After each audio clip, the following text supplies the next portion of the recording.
Experiment number 15 part 2। तो हम discuss कर रहे थे क्लियर सेट टर्मिनल की।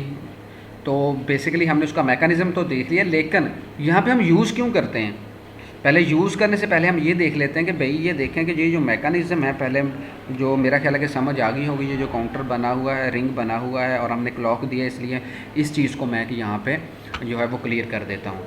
तो अब उसके बाद हमारे पास जो सेकंड टर्म आ रही है वो थी हमारे पास क्लियर और सेट की।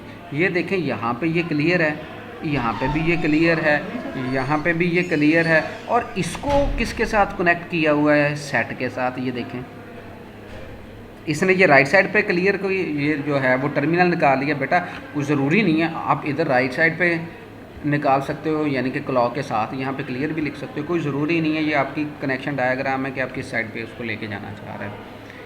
लेकिन ये समझना यहाँ पे थोड़ा सा जो है वो प्रॉब्लम क्रिएट कर रहा है कि कुछ के आपने क्लियर कर दिए हैं, कुछ के सेट कर दिए हैं। कोई बताना पसंद करेगा बेटा? या तो सबके क्लियर कर दो या सबके सेट कर दो।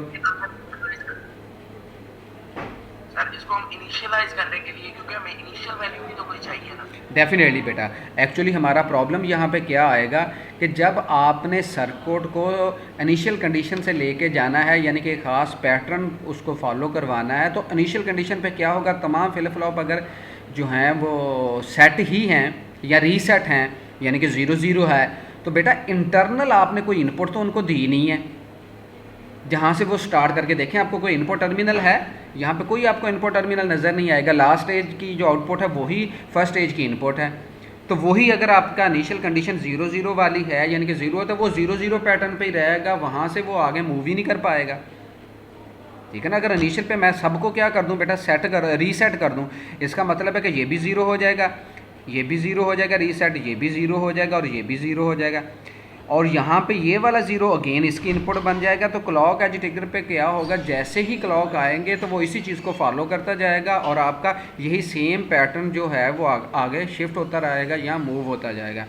इसके साथ साथ बेटा अगर मैं इन तमाम को क्या कर दूँ, ये तो अभी मैंने रीसेट किए थे, इनको मैं सेट कर दूँ तो क्या होगा बेटा, इसकी आउटपुट भी 1 हो जाएगी, इसकी भी 1 हो जाएगी, थर्ड स्टेज की भी और फोर्थ स्टेज की भी 1 हो जाएगी, और ये अगेन 1 जो था ये फर्स्ट की इनपुट बन जाएगा, और ये फिर उसी सीक्वेंस में फंसा रहेगा 1 1 1, और यही मूव होते हुए नज़र आएंगे आपको। और एक्चुअल डाटा पैटर्न जो था, जो इनिशियल कंडीशन से उसने लास्ट कंडीशन पे जाना था, वो आप जज ही नहीं कर पाओगे। तो इसका हमने हल क्या निकाला है कि बजाय इसके कि तमाम को सेट किया जाए, तमाम को रीसेट किया जाए और वो तमाम के तमाम एक ही कंडीशन पे फंसे रहें, उसकी बजाय हमने क्या कर दिया कि जो हमारे पास 3 फ्लिप फ्लॉप थे उनको हमने रीसेट कर दिया। ये देखें यहाँ पे आपको नज़र भी आ रहे होंगे, ये देखें जी 0 0 0, ये इनके टर्मिनल भी चेक कर लें बेटा। ये देखें ये किसके साथ कनेक्ट है, क्लियर के साथ, ये क्लियर है इसका टर्मिनल, ये भी क्लियर के साथ कनेक्टेड है, ये भी क्लियर है, तो ये क्लियर के साथ। इसका मतलब इसको हमने फोर्सफुली किस पे सेट कर दिया, 0, इसको भी फोर्सफुली 0 पे सेट कर दिया, इसको भी फोर्सफुली 0 पे सेट कर दिया। लेकिन ये जो फर्स्ट स्टेज वाला हमारे पास फ्लिप फ्लॉप है उसको ज़रा देखें गौर से, तो ये किस टर्मिनल के साथ कनेक्टेड है, सेट पे, तो ये कहाँ पे हो जाएगा, 1 सेलेक्ट। तो पहले वाला हमारा 1 हो गया और बाकी सारे के सारे हमारे पास क्या आ गए बेटा, 0 0 0 की फॉर्म में आ गए। तो अब जब हम डाटा मूवमेंट वाला एलिमेंट यहाँ पे लेके आएंगे तो अब वो एक स्पेसिफिक पैटर्न को क्या करेगा, फॉलो करेगा। उसको अभी हम चेक भी कर लेते हैं। अच्छा बच्चों, इसकी समझ आ गई कि हमने कुछ को क्लियर के साथ और कुछ को रीसेट के साथ क्यों कनेक्ट किया है, एक इनिशियल वैल्यू से स्टार्ट करने के लिए। ठीक हो गया। अब हम इसको ज़रा वर्किंग को थोड़ा सा समझ लेते हैं। ये देखें जी, थोड़ा इसको पहले हम साफ़ कर लेते हैं कि इनिशियल पहले क्या था। ये देख, अब हम अगर देखें, जब हमने इसको जो था वो इसको रीसेट कर दिया, इसको भी रीसेट कर दिया, इसको भी रीसेट कर दिया, इसको क्या कर दिया बेटा, बल्कि इसकी बजाय हम यहाँ की बजाय इधर लिखते हैं, इसको हम क्या कर देते हैं बेटा, यही था, ये इसको हमने हाँ जी, इसको हमने सेट कर दिया और बाकी सब को हमने रीसेट कर।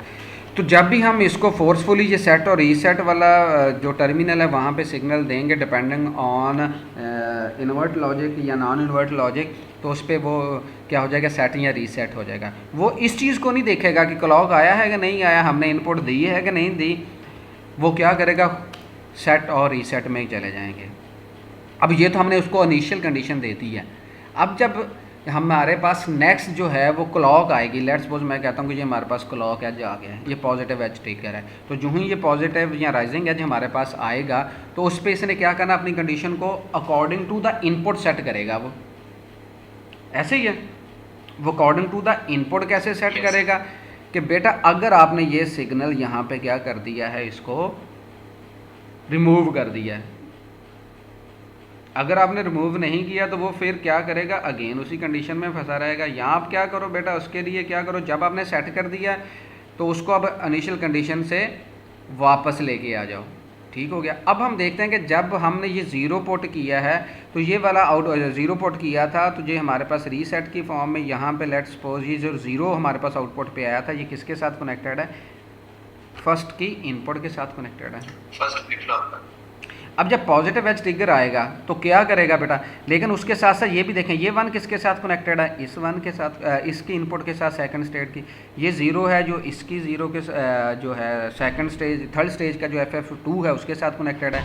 इसी तरह जो फोर्थ स्टेज है हमारे पास उसकी जो आउटपुट है सेकंड की वो थर्ड के साथ यहाँ पे कनेक्टेड है। जी सर। अच्छा बेटा हम इसका जो था वो पैटर्न जो था वो उसको चेक कर रहे थे, तो हमने क्या देखा था कि जो हमारे पास जिसको हमने फर्स्ट को सेट किया था उसकी जो आउटपुट थी वो सेकंड की इनपुट बनी हुई है, इसी तरह सेकंड की जो आउटपुट थी वो हमारे पास थर्ड की इनपुट बनी हुई है, इसी तरह जो थर्ड की आउटपुट थी वो हमारे पास फोर्थ की इनपुट बनी हुई है और फोर्थ की अगेन हमारे पास यहाँ पे था। अब जब ये हमारे पास पॉजिटिव एज ट्रिगर पे हम देख लेते हैं किसी एक सीक्वेंस का पॉजिटिव एज ट्रिगर आया है तो ये वाला ज़ीरो जो था इसका मतलब इसके अगेंस्ट ये सेट या रीसेट होगा तो ये क्या बन जाएगा, यहाँ पे ज़ीरो। लेकिन बेटा उसी वक्त सिमल्टेनियसली जब इसको क्लॉक मिल रहा है पॉजिटिव तो डेफिनेटली ये शॉर्ट है तो इसको भी पॉजिटिव एज मिलेगा, इसको भी पॉजिटिव एज मिलेगा, इसको भी पॉजिटिव एज मिलेगा। तो वो पॉजिटिव एज में जब ये मिलेगा इन तमाम को तो फर्स्ट को तो ज़ीरो मिल रहा था वो सेट हो जाएगा, रीसेट हो जाएगा, ज़ीरो में चला जाएगा, क्यू ज़ीरो हो जाएगी। उस वक्त जो सेकंड स्टेज का हमारे पास FF1 फ्लिप फ्लॉप है उसको क्या मिल रहा था, वन मिल रहा था, तो इसका मतलब वो क्या हो जाएगा बेटा, सेट आ जाएगा। इसी तरह थर्ड को भी उसी टाइम पे मिलेगा और उसकी ज़ीरो थी वो कहाँ पे चला जाएगा, ज़ीरो पे चला जाएगा। इसी तरह बेटा जो फोर्थ वाला स्टेज का था उसको भी ज़ीरो मिल रही थी और उसकी आउटपुट भी कहाँ पे चली जाएगी, ज़ीरो पे चली जाएगी। क्लियर बेटा, ये फर्स्ट क्लॉक साइकिल पे होगा या फर्स्ट क्लॉक एज पे होगा। अगेन बेटा ये ज़ीरो क्या होगी, ये ज़ीरो फिर इसके साथ सीक्वेंस में है, ये देखें। लेकिन उस फॉर्म में क्या होगा, अब अगले क्लॉक आने से पहले बेटा ये देखें ज़ीरो है तो ये यहाँ पे इसके साथ शॉर्ट नहीं है, ये वन यहाँ पे शॉर्ट नहीं है, ये ज़ीरो इधर शॉर्ट है। जब नेक्स्ट सेकंड क्लॉक आएगा तो ये क्या होगा, ये वाली जो ज़ीरो आई थी ये क्या करेगा, इसको अगेन कहाँ पे ले जाएगा, ज़ीरो पे ले जाएगा। ठीक है ना, तो ये वाली ज़ीरो इधर आई हुई थी ये कहाँ पे चला जाएगा बेटा, ज़ीरो में चला जाएगा। ठीक है ना, ये वन पे था तो ये वन इधर शिफ्ट हो जाएगा और ये ज़ीरो थी तो ये ज़ीरो इधर शिफ्ट हो जाएगी। तो इस तरह ये एक सीक्वेंस आपका पैटर्न चलता जाएगा। क्लियर बेटा? Yes sir. इसी तरह बेटा अगला क्लॉक आएगा, आगे एक और शिफ्ट हो जाएगा वन उधर से, फिर और ज़ीरो आ जाएगी। फिर लास्ट स्टेज पे जब लास्ट जो हमारी फर्स्ट वाली वन थी जिसको हमने सेट किया था और उसी बिट को फिर आगे मूवमेंट करते हुए हम डाटा मूव करवाते हुए फोर्थ स्टेज का फ्लिप फ्लॉप FF3 पे जब वो पहुंचेगी तो फिर अगेन वो वन उधर आ जाएगा। ठीक होगा, फिर तरह वो उसी तरह वो एक स्पेसिफिक पैटर्न को फॉलो करता रहेगा। अब इसका जो है वो एक ट्रुथ टेबल की मदद से भी इसको थोड़ा सा समझ लेते हैं। ये देखें जी, ऐसे ही था, ये देखें हमने क्या किया, Q0 Q1 Q2 Q3, इसको फोर्सफुली हमने क्या कर दिया था, वन ये ऊपर लिखा भी आ रहा है प्रीसेट वाला, ठीक है ना, इसको फोर्सफुली हमने वन सेट कर दिया था, बाकी सारे ज़ीरो सेट कर दिए थे। फिर क्या हुआ, जब क्लॉक आया है तो क्या कर दिया, ये देखें जी यहाँ पे ये क्या लिखा हुआ है, ये क्या लिखा हुआ है, लो लिखा हुआ है। तो ये डिपेंड करता है इससे आपने कंफ्यूज नहीं होना कि यार सर यहाँ पे तो लो लिखा हुआ है। तो बेटा ये डिपेंड करता है कि आपका जो है क्लॉक है वो पॉजिटिव एज है या नेगेटिव एज है। ठीक है ना, ये उस पर डिपेंड करता है। तो पॉजिटिव आएगा तो पॉजिटिव होगा। जिस तरह अगर अब इसको हम डिफ़ाइन करें अपने हिसाब से, जो हमारा अभी हमने सर्किट डिस्कस किया तो उसके हिसाब से ये पॉजिटिव एज आ जाएगा यहाँ पे।